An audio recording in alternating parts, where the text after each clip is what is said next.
All right, good people. We are getting ready to start our first Jesus in Therapy discussion and conversation. And so, what we're going to do is, I'm going to put where we're going to have this conversation at. We're going to have you guys go to the wheel. Is that correct, Joe? Yep, the wheel at TPH. And I'm going to put it in the chat and pin it so everyone would know where to go. The wheel TPH. Yeah, so the wheel ATTPH. So the wheel ATTPH. Is that it right there? Let me see. Yep, that's it. If they go to that, the wheel at TPH, that's where we are. Yes, the wheel at TPH. That's where we're going to be at and having this conversation. So if we can push all of our 150 people or 55 people that we have now on this, go to the wheel at TPH. It's pinned. And we're going to get started because it's going to be live streaming on StreamYard, Facebook, and Instagram Live. The wheel at TPH. And YouTube. It's on YouTube. And YouTube. Yeah. So if everyone can go over there, we're going to transition over there. Yes, thank you, Miss Chrissy. I'm going to unpin it. She said that wasn't incorrect. So I've now just pinned the wheel at TPH. Thank you, Miss Chrissy. Yeah, what'd you put? What did you put down? I missed a T. Oh, okay. Yes, yes. So if everybody can go over to the wheel at TPH, and this is our first discussion of Jesus in Therapy, where we're going to be connecting scriptures with clinical, with the biblical theologian himself, my good brother, Joel Tudman, man. So, all right, so everybody can go and follow us over there, and we're going to start the conversation. Ready, good brother? I'm ready, man. All right, so I'm going to, and I tell you what, here's what we will do. I'll keep this live up because we'll just have both of them. What do you think, Joe? Well, we want to send everybody over there. That's the okay. All right. So yes, everybody go over to the wheel at TPH, and we're going to get started. Yeah. Go to that Instagram, the wheel at TPH. All right. And them numbers going down real slow. Yeah. So they going over there. So all right. All right. Cool. So if you wanted to, Joe, what you could do you want to pull up the Potter's House? You want to pull up the TPH Live and we can have that one going at the same time? Or do you think, ask Jasmine, would that interfere? I think Jasmine's doing that. I think she's doing that because I don't think I can pull it up. I don't think I can pull it up. But I think she's doing it. So they should be on all three platforms. Yeah. So YouTube is up right now for sure. I see it up. I don't have Facebook. I had it, but I got locked out. I got locked out of it.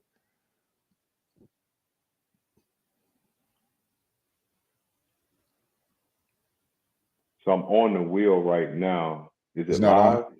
I don't see it live. Let me ask her. Okay, she just said, I don't see the IG, but the Facebook and YouTube is up. So if you and I want to go back to IG, we can, I guess. Okay. All right. Dang. Have you seen Facebook? Have you looked at Facebook? I don't have Facebook. No, I didn't look at it. Yeah. She doesn't. All right. Do you want to go back to yeah, and we can just let it run and then we can just go ahead and talk. Yeah. You want to do that? That's fine.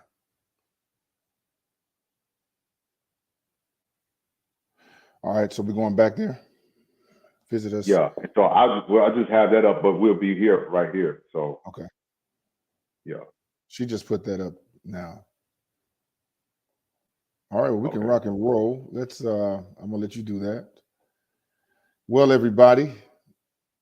Hello. Of course, I'm Joel Tudman. If you don't know me, I am one of the associate pastors at the Potter's House, Dallas. where Bishop Jakes is, I believe, one of the greatest communicators on the planet, if not the greatest communicator on the planet. And this is Jay Barnett. Everybody knows him as the Black mental health expert. He and I met a couple of years ago, or a year ago, I guess. Yeah, a couple of years ago. Yeah, we met. Yeah. And it was a God thing. And I traveled with him all last year on his Just Heal Bro tour. It was a tremendous blessing. The tour ended up starting the process for the two of us, which was amazing. We were talking about healing to men, but at the same time, he and I were going through similar issues. And Joe, can you send me a friend? Joe, can you send me a request for the IG Live so they can hear you? Okay, they can hear me. Okay, all right, hold on. Yeah, because everyone is saying they couldn't find a live. So here's what we're streaming on all platforms. So we in here in StreamYard, and we're gonna stay here. They're having some difficulties with the Will IG app, so we're gonna stay here. So now I go to your page, right? Yeah. Yeah. Yeah. Are you live right now? Yeah, I'm live right now. So yes, guys, we're going to stay here. They're having some technical difficulties with the Will IG live. So we're going to come back here. Joel and I will be here. And then we're streaming on YouTube at the Will at TPH and Facebook as well. So we're going to work all three of them tonight. Yeah, there you go. Okay. Is it coming in? So the other platforms, we are streaming live right now on YouTube at the Will at TPH and also on Facebook. Yeah. Uh-oh. My bad. I wasn't grab your screen, good brother. Am I good? Fill your screen up a little bit. Yeah. Wipe it. Hit your screen with this. Yeah, there you go. Yeah. And everybody be on me by my screen. Yeah, there we go. There we go. Look at that clear. Look at that beautiful face. Look at that beautiful face. All right, guys, we're ready to go. All right, Joe. All right. So sorry about all of the technical difficulties. This is our first of many. You'll be able to log on every second Monday of the month. Every second Monday of the month, the two of us will be on discussing mental health and Jesus. A little bit both. We both got connected through church, through mental health. Jay has a tour that's going all across the world. Those of you that don't know him, those of you that are on his page, you know him. But he has been a blessing to the Black man. And we celebrate him. So if y'all can give him some love, because he has been an answered prayer to many Black men as how to open up and communicate about what's going on the inside. He's given us all tools. So, man, we celebrate you. But he has an amazing tour called Just Heal Bro that travels across the world, colleges, the different corporations, to teach men how to open up and how vulnerable. And I was blessed to be a part of his team. And from there, he started helping at the church. We both attend the Potter's House, Dallas. Bishop T.D. Jakes is our pastor. I am one of the associate pastors there. And we started what was called the Will a year ago, which is a modern adult ministry. We didn't want to call it young adult. In the Black church, it has a bad connotation. People don't want to come. They think young adult means kids. So we had to give it a new name that would be inclusive of a younger vibe. And that vibe would be anywhere between 20s and 40s. And it's been very successful facing all of the crises that we had to face. And so together and say, hey, how do we magnify your gift? How do we put you inside of what we're doing? And it was very, very simple. Be who he is, and the two of us come together, and let's talk about what he does, and let's talk about the kingdom of God. And so the first question that I want to ask you tonight, Jay, is very, very simple, and everybody doesn't know the answer. What is mental health? So, Joe, thank you, man, brother, for having me on tonight. You know I love you, man. Like big brother I always wanted, and this is a humbling experience, because before Joel and I met in person, I was I don't want to say fan, fan sounding bad, but I was a huge supporter of his work. He reminded me of himself, a former athlete. He loved the game of football. He was a strength and conditioning coach. But then again, on Sunday, man, this man would tear the house down preaching. And so for the first time, and I tell him often, is that I saw someone that looked like me. I never saw an athlete operate in their gift, operate through the anointing, operate through the prophetic. But then all of a sudden, you know, he was this manly man, and that was something that resonated deeply with me. So it is a joy and an honor to do this with you, brother. And I'm so grateful and happy for our connection and just for God bringing us together. And not just for what we mean to each other, but also what we can give to the world and to those who are following us and those who will be on every second Monday. So your question is, when I think about mental health, I like to talk about mental health from the aspects and from the elements of the three phases that God created when he made man, right? He made man and formed man out of dust and out of clay, and then, which was the body. Then he breathed life into man, and then man became a living soul. And so man now becomes a tri-being, which is what we know as a mind, body, and spirit. And that is what mental health is. Mental health is the emotional, the physical, and the spiritual element of how we process emotions and feelings and how we do life. And on the other side of what mental health is, then you have mental illnesses, right? It's where we get the depression, the anxiety, the schizophrenia, the bipolar, and all those different things. And so mental health is how we not only do life, but it's also how we function as human beings.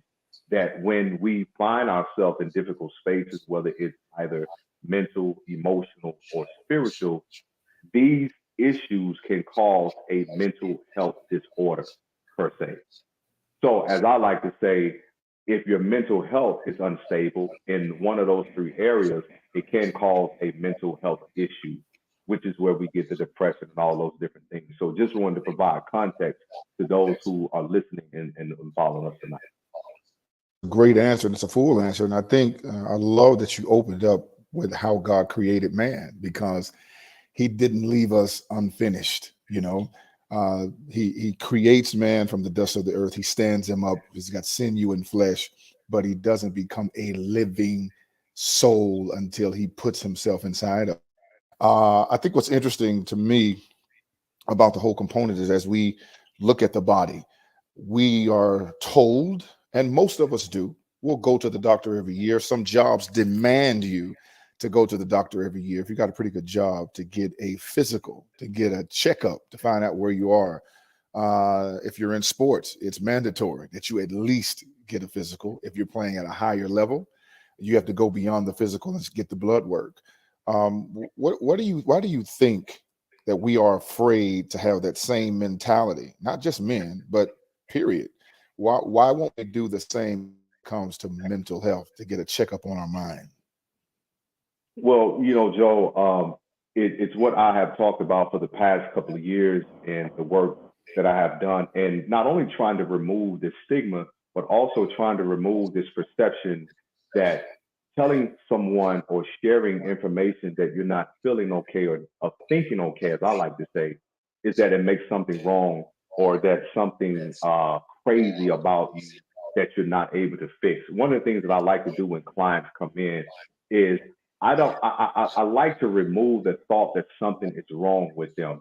What I like to identify is what went wrong that is causing the issue. What went wrong that is causing the behavior? What went wrong that is causing the trigger? What went wrong that is causing the response or the reaction per se? And I think many times, especially when it comes to believers, a lot of us have hinged our faith and our walk according to not trying to embarrass God if we say we are not okay. But can I let you know, good people, believers, saints, my brothers, my sisters, God's reputation is already intact. So there's nothing that you can say, there's nothing that you're going to do that's going to make him less than who he already has been, because he is the great I am. So that is what it is, right? So his reputation is intact. So with that being said, it is not only normal, but it is human for you to understand that to acknowledge that something is wrong is an alert system, the same as when your car starts to beep when you need an oil change. So it's no different than when your body starts to say, hey, you're not feeling well, and all of a sudden you're running a temperature. Yeah. That you now have a headache because you ate something that triggers something in your body that is causing a disagreeing within your system. All of these things are just alert systems. And so I think what could be said, especially for the believer, is that could it be the acknowledgement of that something is wrong or that you are not okay is actually a reflection of the humanity that God created you in. That's a full answer, and you opened it really, really good with that question at the end, which could it be? Say that one more time. Say it. Re-say that for me one more time. Could it be? Say it again, so I repeat it right.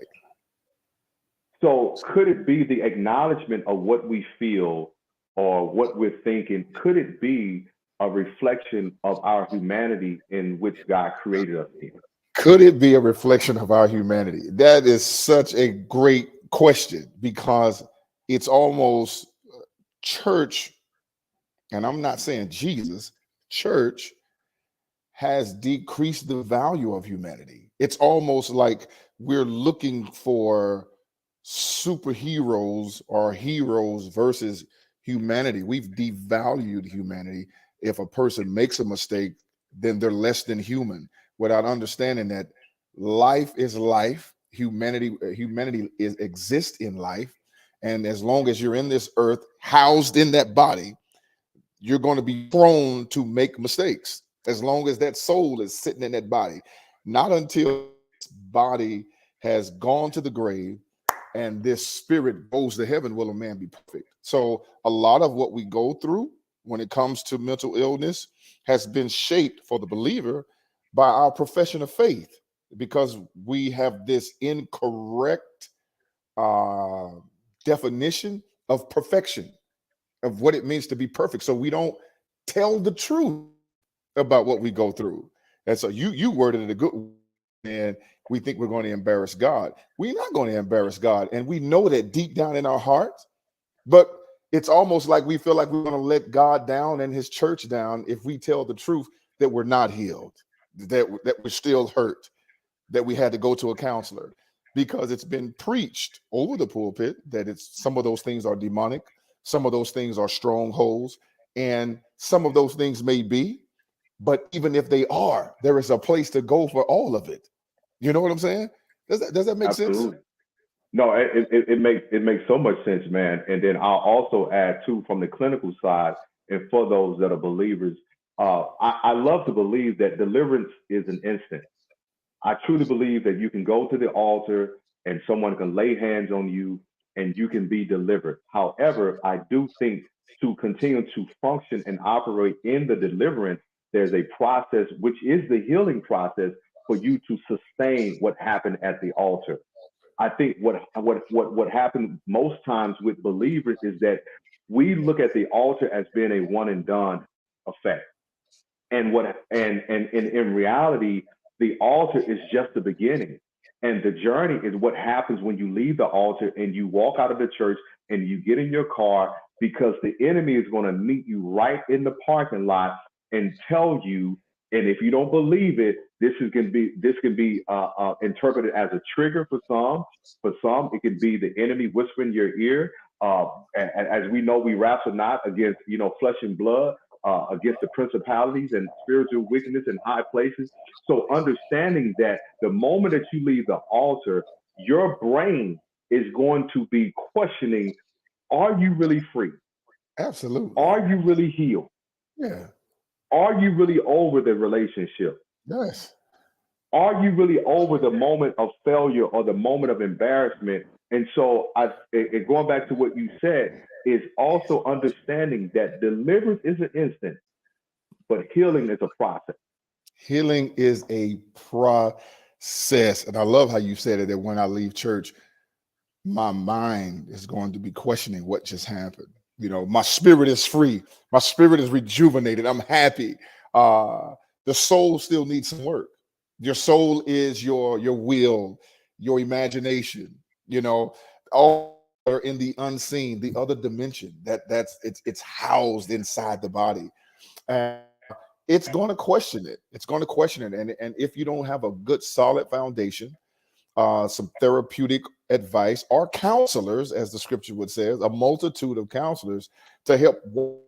I think it's interesting. Let me say this. I think it's interesting that as a church, as a pastor of the Lord's church, that when a person gets saved, we say, now you need to find a Bible believing church that will help walk you through the process of salvation. You've given the Lord your heart tonight. Now you want to learn what to do. That's the same thing with healing. That's the same thing with trying to get over a bad relationship, trying to get through. If you break your leg, go to a doctor to help you learn how to walk all over again. There is a process to healing, and it takes time when it comes to any type of therapy. Man, I love our conversation. I'm already in there right now. Yeah, and here's the other thing. We haven't even got into the text of it. And here's what's hard. I got my I have my all my notes are on my phone. Turn my phone on. Yeah. And also to add to that process of thinking, like when you think about salvation, right? And I want to liken it to when you think about the healing process, and when you think about when you come into the church and you give your life to Christ, they now say, you got to have a support system, yes, in order to walk out your salvation. And let me tell you something, good people. The same as you need a support system to walk out your salvation, what they're saying is you need a community to support the belief that you are trying to function in. No different than you need a therapist or a counselor or somebody who is credentialed and who is qualified to walk you through that process of recovery. Mm-hmm. And you cannot do this without community. And one of the things that is so important, even Joel, even when we go to release somebody or terminate a client, one of the things that is imperative is that we are sure that the client has a tribe, a community, a support group, or persons or individual to support them in the process of them transition out of counseling or out of therapy. Because counseling and therapy is not forever. So let me say that. And if a therapist terminate you for the reason that they feel that you have completed the process, it's not them abandoning you, right? It's allowing you to take what you've done in that clinical space to begin to operate in it, to begin to exercise what you learn. The same as when you leave the church, is that those believers are aiding you in building your faith. As you build your faith, you now build your belief system and build the encouragement, you build the confidence from the decision that you made. And I think what happened with most of us is that when we get saved, we don't lean into the support group. Or could it be the support groups are also not available? Sometimes support groups aren't available, and there's many reasons that they won't be available. Number one, which is simple, sometimes they are busy. Number two, sometimes the support system isn't what you think it is. They have a testimony, but they don't have a true lifestyle. All right. And we see that regularly. We see somebody testifying, singing, preaching, and we're like, oh my God, they're super gifted, they're super anointed, but they need a counselor themselves. They're still struggling with their own body. They're still struggling with their own soul. Or number three, the support system that you think you need or the support you want from them, it may have the same problem you have, and don't have the answers that you need. And they love you enough to not expose you to their inadequacy. So, there's a myriad of reasons. But before we go there, because I want us to jump into 3rd John, and I don't have my let me go to my phone. Now, when I just did that, what did that do to your live when I jumped out? I'm still going. I think you may be paused. Okay, but they can hear me. All right, so 3rd John is where we want to look at tonight, and I'm in my phone, so those of you can't hear me, can't see me, but you can hear me. 3rd John 1, 2 through 4. It says, "Dear friend," I want you to pay attention to every word that I read. "Dear friend, I pray that you may enjoy good health and that all may go well with you, even as your soul is getting along well." That's verse 2. This is 3. "It gave me great joy when some believers came and testified about your faithfulness to the truth, telling how you continue to walk in it." Verse 4. "I have no greater joy than to hear that my children are walking in the truth." So the first thing we want to open up, and we're already at 6:26, so we got about 10 minutes. John opens up. Go back to your live, Jay. You still paused. Okay, all right, let me go back. Yep. Okay, so we're looking at 3rd John, and John opens up, when you and I were talking earlier, and we bypassed it. John said, "Dear friend." Dear friend. That's the first thing John says. And the reason why I stopped you from talking where you were talking, because they're right out of the gates. John comes out, he says, "Dear friend." So when we look at that scripture, you started talking about how important community is and what we need to understand about community. And then I went here. I want you to see this. 1 Corinthians 15:33. "Do not be misled." Watch this one. "Bad company corrupts good character." All right. Now, this is critical for us when we're trying to build these communities that you and I are talking about, because you can have great chemistry inside of bad company. And sometimes that chemistry will make you feel that that company is actually significant for you because you found a great meeting place for you all to have some form of commonality. So I think the first thing we got to dismantle is making sure that chemistry is not the central focus for company. Oh, that's good. That's good. That's good. Let's talk about it. Let's talk about this. Well, Let's talk about and I think from a clinical sense, right? Oftentimes, and when I'm speaking to individuals, and this is why we have, and I can connect the chemistry to what we would call trauma bonding. And I want to, be clear. Trauma bonding is not oftentimes just in a love relationship.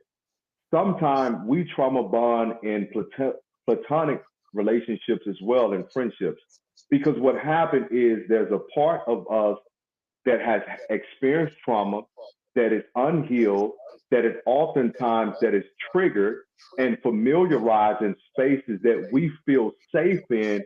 So we now indulge into this space, and the bond becomes not over the trauma that we have as individuals, but it comes over the trauma that we share through the experiences that we're now sort of feeling like we have chemistry.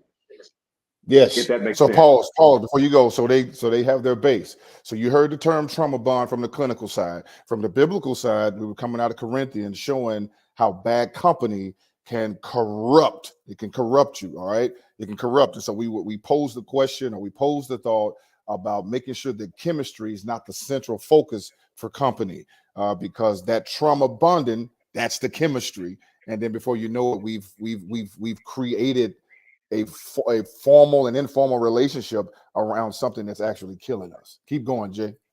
I'm trying to bring them up to speed. So, no, that's perfect. I love that, because now what happened is I'm not connected through the alignment of something that we are sort of intertwined with. I'm now connected through something that I'm familiar with, that's oftentimes connected at the center of our pain and our experiences. This is why we can have similar experiences with different people. Yes. You know, yes. you know, and we see this a lot of time in relationships, and it's not just even in relationships, because I think a lot of times that we're often looking for safe, but you have to be careful when you're looking for safe when it's unsafe from people who are not whole. Because people who are not whole, that are healed, can pose as safe, but they're not safe because there's parts of pieces of them that are fragmented that you don't see, that is broken, because you're so focused on the feeling that connects you from the chemistry, that this feels like this is safe. This feels like they're welcoming me. This feels like, you know, I am in a place where I can be vulnerable, which is why I say that I'm always transparent, but I'm selective in where I'm vulnerable. Absolutely.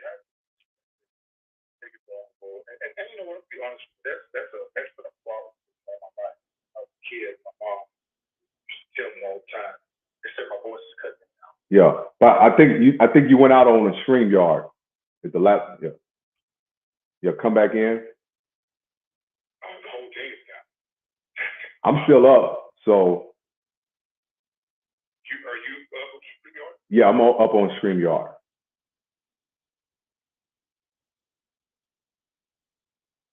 Well, I paid my Wi-Fi bill.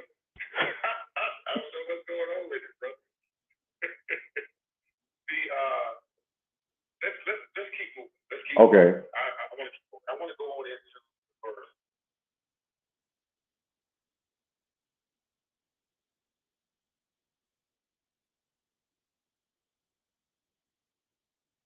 So now we're saying you left from Jasmine. Are you able to bring Joel back in?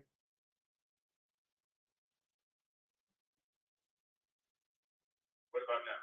Yeah, I have you on here, but not on YouTube. So I just asked Jasmine if she could bring you back in.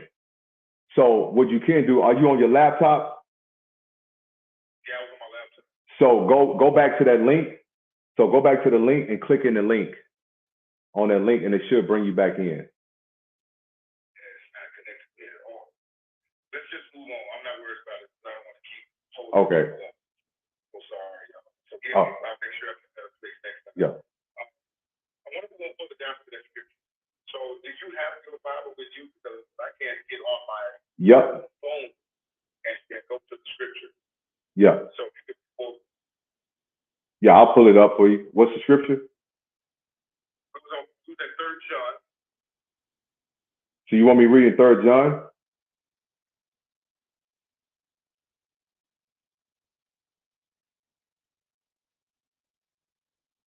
I can't hear you. Yeah.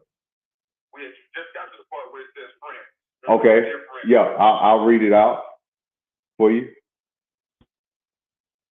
Okay. And that was the okay. Yeah, NIV. So, dear friend, I pray that you may enjoy good health.